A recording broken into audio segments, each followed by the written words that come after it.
মধ্যপ্রাচ্যে ইসরায়েলের আগ্রাসন মাত্রা ছাড়িয়েছে বহু আগেই। শুধু গাজা কিংবা কাতারকে ঘিরে নয়, বরং গোটা মুসলিম বিশ্বের রাজনৈতিক ও সামরিক কৌশলকে সামনে টেনে এনেছে দখলদার এই রাষ্ট্রের স্বেচ্ছাচারী আগ্রাসন। প্রশ্ন উঠছে, মুসলিম দেশের নেতারা কি একসাথে বসে এমন এক সিদ্ধান্ত নিতে চলেছেন যা ন্যাটোর মতোই শক্তিশালী একটি নতুন সামরিক জোটের জন্ম দেবে?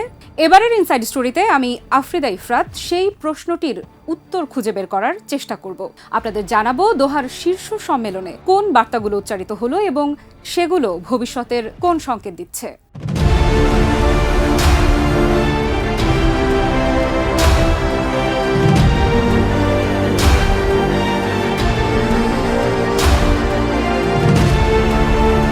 মধ্যপ্রাচ্যের অস্থিরতার মূলে একটিই নাম, সেটি ইসরায়েল। গাজায় টানা বোমা হামলা, দোহায় হামাস নেতাদের ভবনে সরাসরি আঘাত আর ইরানকেও টানা 12 দিন ধরে লক্ষ্যবস্তুতে পরিণত করা, সবকিছু মিলিয়ে পুরো মুসলিম বিশ্বে বৈরী পরিস্থিতি তৈরি হয়েছে। আর এর পেছনে রয়েছে সেই ইসরায়েলেরই হাত। তাই এই মুহূর্তে মিশরের পর এবার ইরান সামনে এনেছে এক যুগান্তকারী প্রস্তাব। ন্যাটো স্টাইলে একটি ইসলামিক সামরিক জোট গঠন। কাতারে আয়োজিত আরব ইসলামিক শীর্ষ সম্মেলনেই এই প্রস্তাব পেশ করেছে তেহরান। সম্মেলনে যোগ দেয় 57 সদস্যের ইসলামী সহযোগিতা সংস্থা ওআইসি এবং 22 সদস্যের আরব লীগ, অর্থাৎ এক মঞ্চে বহু মুসলিম দেশ ও নেতৃত্ব। ইরানের ধারণা হলো, ইসরায়েলের হামলার মুখে একক প্রতিরক্ষা আর যথেষ্ট নয়, এখন প্রয়োজন সম্মিলিত প্রতিরক্ষা ব্যবস্থা। ইতোমধ্যেই ইরাক থেকেও একই ধরনের আহ্বান এসেছে। বাগদাদ মনে করছে, ইসরায়েলের ক্রমবর্ধমান আক্রমণ ঠেকাতে একক দেশ ব্যর্থ, কেবল সামরিক জোটই পারে একে দমাতে। এই প্রস্তাবের পটভূমিতে আছে রাজনৈতিক বার্তাও। কাতারের প্রধানমন্ত্রী শেখ মোহাম্মদ বিন আব্দুল রহমান আল থানি স্পষ্ট ভাষায় বলেছেন, ইসরায়েলকে অপরাধের জন্য বিচারের মুখোমুখি করতেই হবে। তিনি অভিযোগ করেছেন, আন্তর্জাতিক সম্প্রদায় বারবার দ্বিচারিতা করছে, একদিকে মানবাধিকার, অন্যদিকে ইসরায়েলকে ছাড় দেয়া। কাতারের অবস্থান স্পষ্ট, নিজেদের সার্বভৌমত্ব রক্ষায় তারা আইনি পদক্ষেপ নেবে এবং আরব বিশ্ব এতে তাদের সমর্থন দেবে। আরব লীগের মহাসচিব আহমেদ আবুল গেইতো একই সুরে ইসরায়েলকে নিন্দা জানান। তার ভাষায়, অপরাধের মুখে নীরবতা মানে অপরাধকে উৎসাহ দেয়া। তিনি জোর দিয়ে বলেছেন, কাতার একা নয়, মুসলিম বিশ্ব তাদের পাশে আছে। ইসরায়েল একের পর এক সামরিক অভিযান চালিয়ে প্রমাণ করেছে তারা কূটনৈতিক চাপের তোয়াক্কা করছে না। এরই মধ্যে কাতারে হামাস নেতাদের টার্গেট করে হামলা, প্রধানমন্ত্রী নেতানিয়াহুর প্রকাশ্য স্বীকারোক্তি এবং আরও অভিযানের হুমকি, সব মিলিয়ে এক ভয়ঙ্কর অস্থিরতা তৈরি করেছে। মধ্যপ্রাচ্যের উত্তেজনার পারদে আবারও হাওয়া দিলেন ইসরায়েলের প্রধানমন্ত্রী বেনিয়ামিন নেতানিয়াহু। কাতারে হামাস নেতাদের ওপর হামলার পর ইসরায়েল আবারও হুঁশিয়ারি দিচ্ছে, যেখানে থাকুন না কেন হামাসের শীর্ষ নেতাদের জন্য কোনো নিরাপত্তা থাকবে না। নেতানিয়াহু জেরুজালেমে মার্কিন পররাষ্ট্রমন্ত্রী মার্কো রুবিওর সঙ্গে এক সংবাদ সম্মেলনে বলেন, প্রতিটি দেশেরই নিজেদের সীমার বাইরে গিয়ে আত্মরক্ষার অধিকার আছে। গত সপ্তাহে কাতারে হামাস নেতাদের ওপর হামলার ঘটনা ঘটেছে, 6 জন নিহত হয়েছেন, তবে হামাসের শীর্ষ নেতৃত্ব বেঁচে গেছেন। ঘটনাটি মধ্যপ্রাচ্যের রাজনৈতিক ভারসাম্যকেও প্রশ্নের মুখে ফেলেছে। যুক্তরাষ্ট্রও তৎপর। হোয়াইট হাউস জানিয়েছে, প্রেসিডেন্ট ডোনাল্ড ট্রাম্প কাতারকে আশ্বস্ত করেছেন যে ভবিষ্যতে তাদের মাটিতে আর হামলা হবে না। তবে নেতানিয়াহু স্পষ্ট করে বলেন, আমরাই এটি করেছি, একেবারেই একা। মার্কো রুবিও জানিয়েছেন, ওয়াশিংটন উপসাগরীয় মিত্রদের সঙ্গে দৃঢ় সম্পর্ক বজায় রেখেছে, তবে উত্তেজনার মধ্যেও ইসরায়েলকে সবচেয়ে নির্ভরযোগ্য মিত্র হিসেবে অভিহিত করেছেন।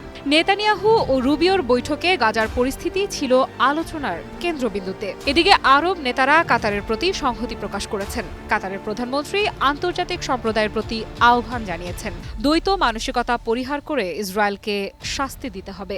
গাজার রাস্তায় শিশুদের কান্না আর আশ্রয়হীন মানুষের আর্তনাদ একদিকে, অন্যদিকে আন্তর্জাতিক মঞ্চে যৌথ সামরিক জোটের আহ্বান। এই দুই বাস্তবতা এখন পাশাপাশি দাঁড়িয়ে আছে। কিন্তু প্রশ্ন হলো, আরব দেশগুলোর মধ্যে সত্যি কি এত ঐক্য আছে যাতে তারা ন্যাটোর মতো কার্যকর একটি বাহিনী দাঁড় করাতে পারবে? ইতিহাস আমাদের দেখিয়েছে বিভক্তি আর ব্যর্থতা। তবে আজকের প্রেক্ষাপট সম্পূর্ণ ভিন্ন। চলুন খতিয়ে দেখা যাক এই জোট গঠনের সম্ভাবনা কতটুকু। ইসরায়েলি সেনারা গাজার আবাসিক ভবন ধ্বংস অব্যাহত রেখেছে এবং পশ্চিমাঞ্চলে স্থল অভিযানের প্রস্তুতিও নিচ্ছে। সেনারা ইতোমধ্যে দক্ষিণের দিকে সরতে বাসিন্দাদের নির্দেশ দিয়েছে। প্রায় 2,50,000 মানুষ নিরাপদ এলাকায় চলে গেছে, তবে আরও বহু মানুষ শহরে আটকে রয়েছেন। অনেকেই জানিয়েছেন দক্ষিণও নিরাপদ নয়। আশ্রয় বা যাতায়াতের জন্য অর্থ না থাকায় তারা স্থানান্তর হতে পারছেন না। জাতিসংঘ সতর্ক করেছে, যদি দুর্ভিক্ষ পীড়িত এলাকায় আরও বড় হামলা চালানো হয় তবে তা ভয়াবহ বিপর্যয় তৈরি করবে।